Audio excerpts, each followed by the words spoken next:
দেশ ও দেশের বাইরে থেকে যে যেখান থেকে ভিডিওটি দেখছেন সবাইকে আসসালামু আলাইকুম। স্বাগতম আরবি কিচেনে। আজকে আমরা রান্না করতে যাচ্ছি একদমই তাজা রুই মাছ। আমাদের নিজেদের ঘের থেকে ধরা হয়েছে এই মাছ, একেবারে টাটকা। মাছের সে কি স্বাদ। আজকে রান্না করব খুবই হালকা অল্প মশলা দিয়ে, একেবারে ঘরোয়াভাবে রুই মাছের পাতলা ঝোল। নেই কোনো ঝাঁঝালো মশলা, শুধু তাজা মাছ, ঘরোয়া ছোঁয়া আর মায়ের হাতের রান্নার মতো একটা স্বাদ।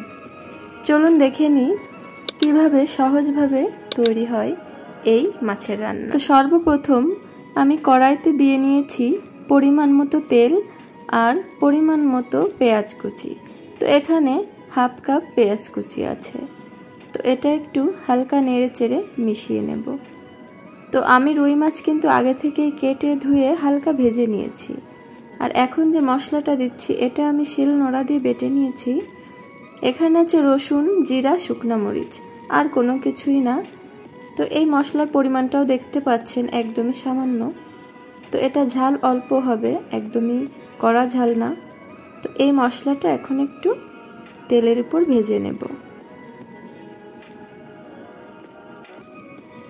এবারে দিয়ে নেব পরিমাণ মতো লবণ আর দিয়ে নেব পরিমাণ মতো হলুদ। তো এখানে আমি 1.5 চা চামচ লবণ এবং 1.5 চা চামচ হলুদ দিয়ে নিয়েছি। তো এটা আমি মশলার সঙ্গে মিশিয়ে নেব।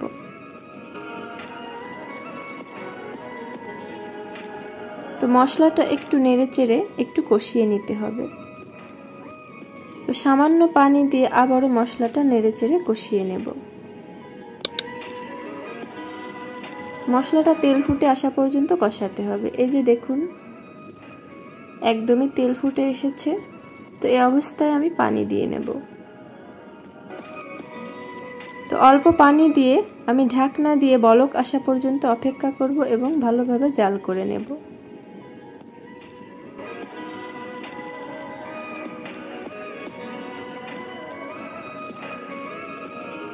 তো এবারে একে একে আমি হালকা ভেজে রাখা মাছের টুকরোগুলো দিয়ে নেব।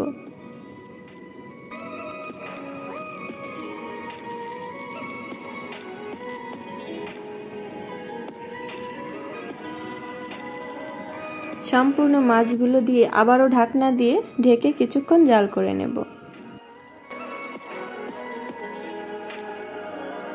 তো এই যে দেখুন আমার রান্নাটা প্রায় কমপ্লিট হয়ে এসেছে।